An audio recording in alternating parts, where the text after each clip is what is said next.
Marcus Taylor stood in front of the mirror, adjusting his crisp, navy blue uniform. The fabric felt like a second skin, fitting snugly as it always did, but today it carried a weight of expectation.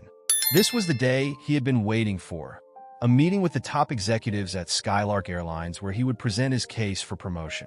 As he practiced his opening lines in his mind, he couldn't shake the mix of excitement and anxiety that coursed through him. He had worked tirelessly, honing his skills and building a stellar flight record that he was proud of, yet the gnawing doubt lingered just beneath the surface. "Today is the day, Marcus," he whispered to himself, his voice steady but low. The reflection stared back, a determined man ready to fight for what he had earned. He took a deep breath, envisioning the conference room filled with his superiors, especially Mr. Johnson, his immediate boss, who had always seemed skeptical of his abilities. "You've got this," he reassured himself one last time before gathering his notes and heading out the door. As he walked through the bustling terminal, Marcus could feel the eyes of his colleagues on him. He exchanged brief nods and smiles, but his mind was focused on the meeting ahead. He could already picture the polished conference room, the long mahogany table, and the faces of the executives who held the keys to his future.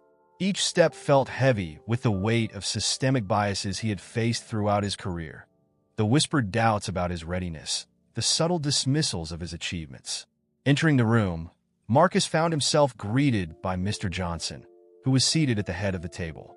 Marcus, glad you could join us," Johnson said, his tone almost jovial, yet Marcus could sense an underlying condescension. The other executives glanced up, their expressions a mix of curiosity and indifference. "Thank you for having me, Mr. Johnson," Marcus replied, his voice steady despite the fluttering in his stomach. He took a deep breath and began to present his accomplishments, detailing his years of experience, the safety records he had maintained, and the countless hours he had logged in the cockpit. Each point was met with nods from some, but Johnson's expression remained skeptical. "Marcus," Johnson interjected, leaning back in his chair, "you've certainly done well, but let's be honest. Do you think you're really ready for this promotion? I mean, considering some of our other candidates have much more experience?" There it was, the subtle implication that despite his qualifications, he wasn't quite what they wanted. The room fell silent, and Marcus could feel the heat rising in his cheeks. "Mr. Johnson, I believe my record speaks for itself," Marcus replied, forcing himself to maintain eye contact. "I have consistently demonstrated my capabilities as a pilot, and I'm ready to take on more responsibility." His heart raced as he spoke, knowing that each word was a battle against the biases that loomed like shadows over his career. The meeting dragged on, filled with questions that felt more like hurdles than genuine inquiries. When it finally concluded, Marcus left the room feeling a mix of frustration and disappointment. He had given it his all, but the lingering doubt from Johnson's skepticism gnawed at him. As he made his way down the hallway, Marcus overheard voices coming from a nearby office. Curiosity piqued, he paused just outside the door. "I just don't think Marcus is the right fit for the position." Johnson's voice clearly reached his ears. "We have other candidates who are more experienced and, frankly, better suited for the role." Marcus's heart sank. The conversation continued, revealing the unspoken biases that plagued the company. "I know he's done well, but can we really trust him to lead?" Another executive chimed in. The words hit Marcus like a punch to the gut. It was one thing to feel the discrimination in the air. It was another to hear it spoken so plainly. He turned away, his mind racing with anger and disappointment. This wasn't just about a promotion. It was about recognition, respect, and the constant battle against the prejudices that had shadowed his career.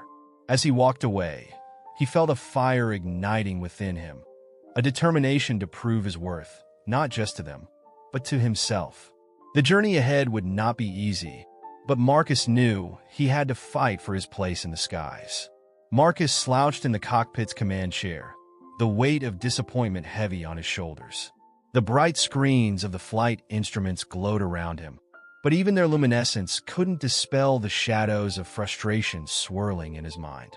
Outside, clouds drifted lazily across the sky, oblivious to the storm brewing within him. He had just emerged from a meeting that had felt more like an interrogation, and the news of his promotion being awarded to a less experienced colleague gnawed at him like a relentless predator. "Hey, Marcus!" Jenna's bright voice broke through his reverie. She slid into the co-pilot's seat beside him, her blonde hair glinting in the overhead lights. "You look like you just lost a dogfight." "It's just frustrating," he admitted, rubbing the back of his neck. "I've worked so hard for this, Jenna. And to think they chose someone who can barely navigate a simulator over me? It's like they don't even see me." Jenna's expression softened. "They see you, Marcus. They just don't want to admit it. You know how this industry can be. But you can't let that stop you. Use this as fuel to push harder. Just look at how far you've come." Marcus sighed, staring out of the cockpit window at the endless blue sky. Jenna was right, of course, but the sting of rejection was fresh, and bitterness clung to him like a second skin. "I don't know if I even want to fly anymore. What's the point if this is how they treat capable pilots?"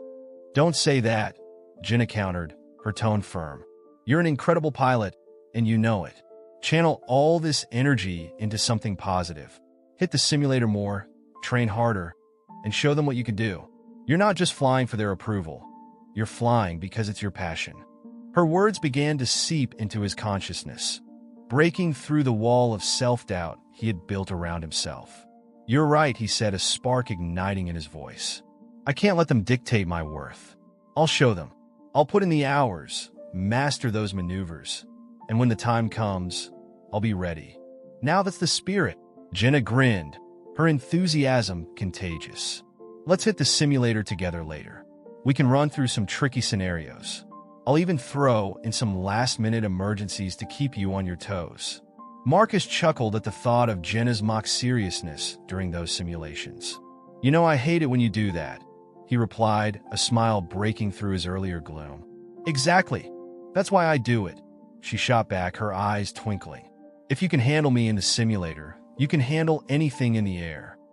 As the day wore on, Marcus found himself in the simulator, the familiar hum of the machines providing a comforting backdrop. He engaged in rigorous practice, pushing himself to master every maneuver, every emergency procedure. Hours blended into one another as he lost himself in the rhythm of flying, the controls becoming an extension of his will. He felt the frustration ebb away, replaced with a determination that surged through him like a current. "All right, Marcus, let's see what you've got." Jenna's voice echoed in his ear as they prepared for their final scenario of the day. "Emergency landing. You've lost engine power. What's your first move?" He took a deep breath, centering himself. "Identify the nearest airport, communicate with air traffic control, and start a controlled descent," he responded, his voice steady. "Good," she encouraged, her tone serious but supportive. "Now execute." With every action, he felt the rhythm returning, each movement deliberate and calculated. The simulator became a sanctuary where he could shed the weight of prejudice and doubt, a place where he could reclaim his identity as a pilot. As the hours passed, he felt a sense of clarity washing over him. He glanced at Jenna, who was watching him with an approving smile. "You're getting better, Marcus. I can see the fire in your eyes again." "Thanks, Jenna," he said, feeling lighter. "I think I'm finally starting to understand that this fight is bigger than me. It's about all the pilots who've been overlooked. I'm not just training for a promotion. I'm training to prove that we all deserve a chance." As they wrapped up their session, Marcus felt renewed purpose coursing through him. He wasn't just a pilot struggling for recognition. He was a part of a larger movement, one that sought to challenge the biases entrenched in the industry. And as he prepared for his next flight, he vowed that he would not only earn the respect he deserved, but would also pave the way for others like him. The clouds outside his window appeared less daunting now, and he felt ready to soar. The cabin was filled with a palpable tension as the flight reached cruising altitude. Marcus Taylor's hands gripped the yoke firmly, his knuckles white against the polished wood. Outside, the sky was a brilliant blue, but inside the cockpit, the atmosphere was anything but serene. He could feel the nervous energy radiating from his co-pilot, Jenna, who glanced anxiously at the radar screen. "Marcus, the forecast didn't mention anything about turbulence today," Jenna said, her voice slightly strained. "Yeah, weather can be unpredictable," Marcus replied, keeping his tone calm. "Just focus on the instruments. I'll handle the rest." As they climbed higher, the plane suddenly jolted, sending a ripple of unease through the cabin. A few passengers gasped, while others exchanged worried glances. Marcus took a deep breath, activating the intercom. "Ladies and gentlemen, this is your captain speaking. We're encountering some light turbulence. Please remain seated with your seatbelts fastened, and we'll be through this shortly." Jenna looked at him, her expression a mix of admiration and concern. "You always know just what to say. I don't know how you stay so calm." "It's just part of the job," he said, forcing a smile. Inside, however, a storm of self-doubt brewed. He knew that any misstep could be magnified by the very biases he was trying to overcome. Suddenly, the plane lurched violently, and alarms blared in the cockpit. Marcus's heart raced as he focused on the instruments. "What the hell is happening?" he muttered, his instincts kicking in. He immediately checked the engine status. "Marcus, we're losing power in the left engine," Jenna shouted, her voice edged with panic. "Okay, stay calm. We need to stabilize the aircraft," he instructed, his tone firm. "I need you to monitor our altitude and speed. We have to divert to the nearest airport." As Jenna complied, Marcus wrestled with the controls. The plane dipped dangerously, sending a wave of fear through him. "Mayday, Mayday, Skylark Flight 217. We're experiencing engine failure and need to divert immediately." He radioed to air traffic control, his voice steady despite the chaos. "Skylark 217, divert to Cedar Grove Airport. You are cleared for approach," came the calm response from the air traffic controller. "Roger that," Marcus replied, his mind racing through the emergency protocols he had practiced countless times. He glanced at Jenna, who was white-knuckled, her eyes wide with fear. "We're going to get through this. Trust me."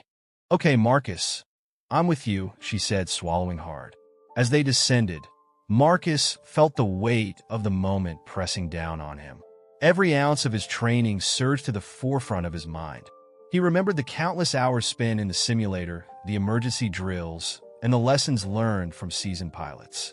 This was his chance to shine, to prove that he was more than just a statistic in a biased system. "Keep an eye on the altimeter, Jenna," he instructed. "We need to maintain a steady descent. I'll handle the engine adjustments." "Got it," she replied, her voice steadier now as she focused on the instruments. With a determined resolve, Marcus maneuvered the plane, his hands deftly adjusting the throttles. The aircraft shuddered again, but he held firm, channeling every ounce of skill he possessed. "We're coming in too fast. I need you to prepare for a hard landing," he said, his voice calm but commanding. "Ready when you are, Marcus," Jenna replied, her trust in him unwavering. As they approached the runway, Marcus's heart raced. The ground rushed up to meet them, and with one final adjustment, he lowered the landing gear.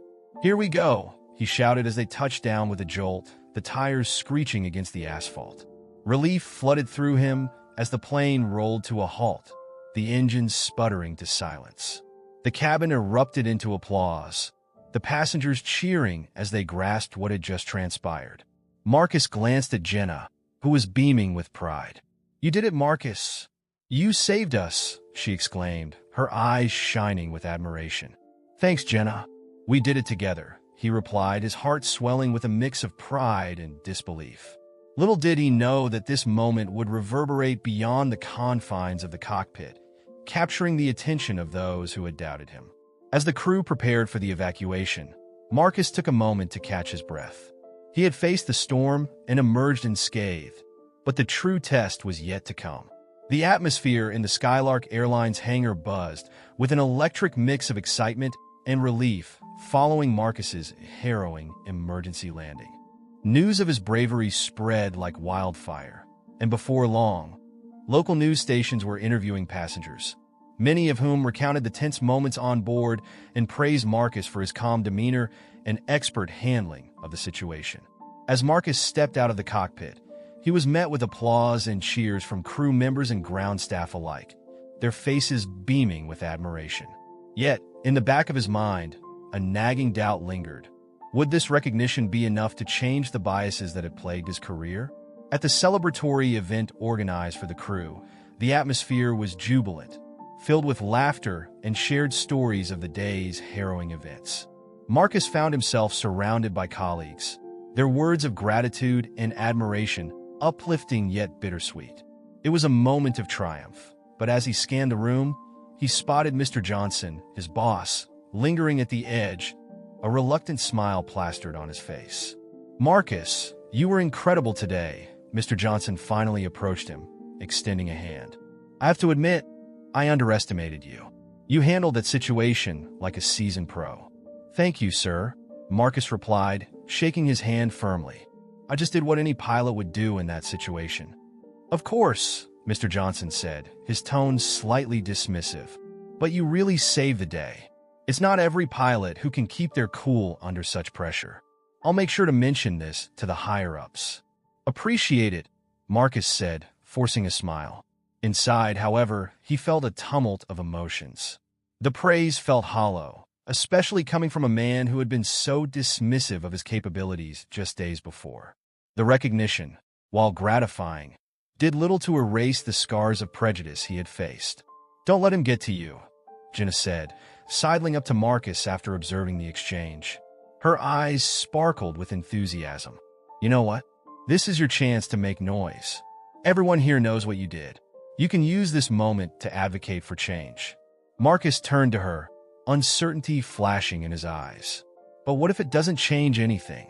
What if I'm still just the token pilot, no matter how many lives I save?" "Change starts with voices like yours, Marcus. You have a platform now. The media is talking about you. People are paying attention. You can't let this moment slip away," Jenna insisted, her conviction palpable. He sighed, contemplating the weight of her words. "You think they'll listen? After everything, they have to listen," Jenna pressed. "You have the talent, the skills, and now this incredible story to back you up. It's time to speak out against the biases that exist in this company. You have a chance to help others who might be going through what you did." Marcus looked around the room, witnessing the camaraderie and support of his fellow pilots and crew. Perhaps Jenna was right.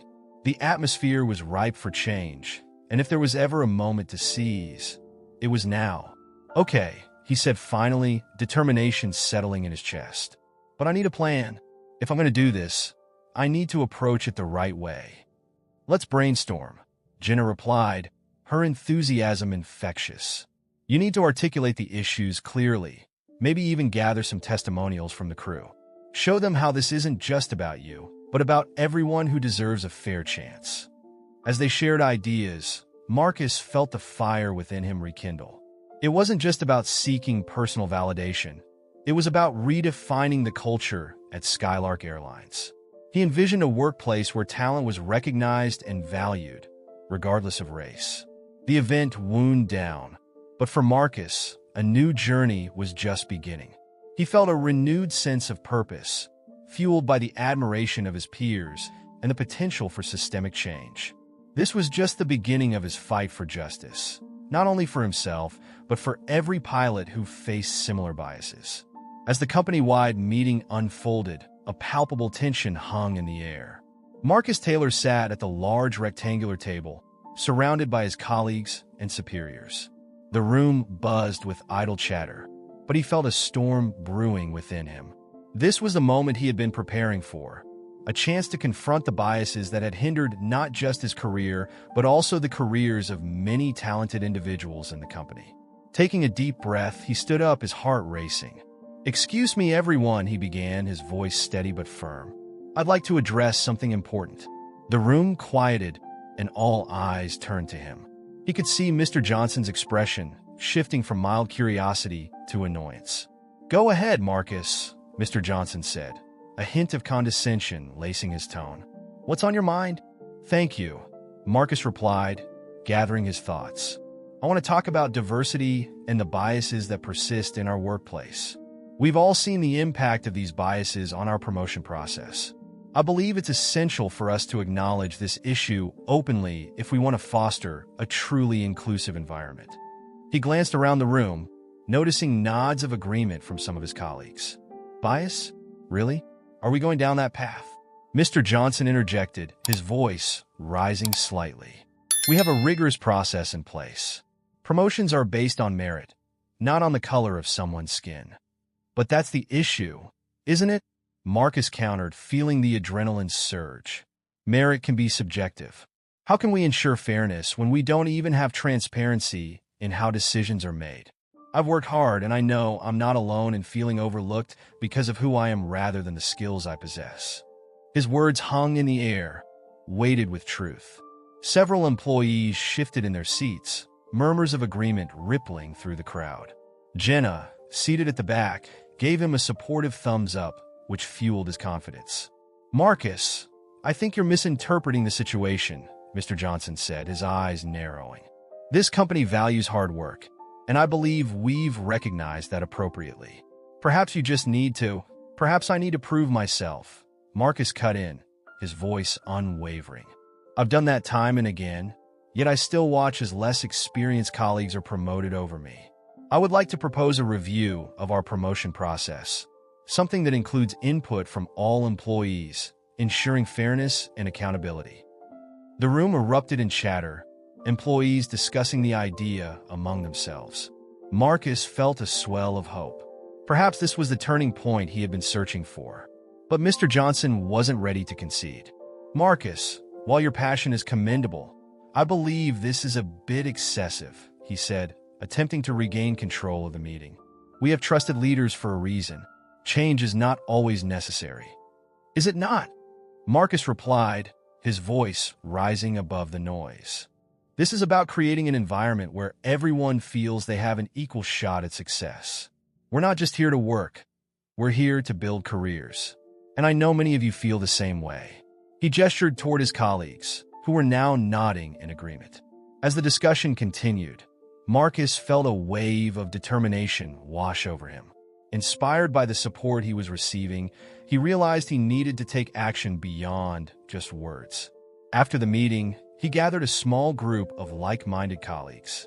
"Let's start a petition," he suggested, his heart racing at the thought. "We can gather signatures and present it to the board. This isn't just about me. It's about everyone who's been marginalized in this company. We need to call for a review of our promotion processes." His colleagues exchanged glances, a mix of excitement and apprehension visible on their faces. Finally, Jenna spoke up. "I'm in. This is our chance to make a real change." "Me too," another colleague chimed in. "I've felt the same frustration, and it's time we did something about it." With their support solidifying, Marcus felt the fire of hope igniting within him. They quickly drafted a petition, outlining their concerns and the changes they wanted to see. As they worked together, the atmosphere shifted from one of despair to one of empowerment. By the end of the day, they had gathered dozens of signatures, and the momentum continued to build. Marcus's heart swelled with pride as he realized they were not just fighting for his recognition, but for the dignity and respect that every employee deserved. Together, they were ready to challenge the status quo, and Marcus felt a sense of purpose he had never experienced before. Marcus Taylor felt his heart pounding as he approached Mr. Johnson's office. The tension was palpable, and he could sense the storm brewing behind closed doors. Stepping inside, he found the air thick with unspoken words. Mr. Johnson sat behind his desk, a veneer of calm masking the underlying hostility in his eyes. "Close the door, Marcus," Mr. Johnson commanded, his tone clipped. As Marcus complied, he felt a wave of unease wash over him.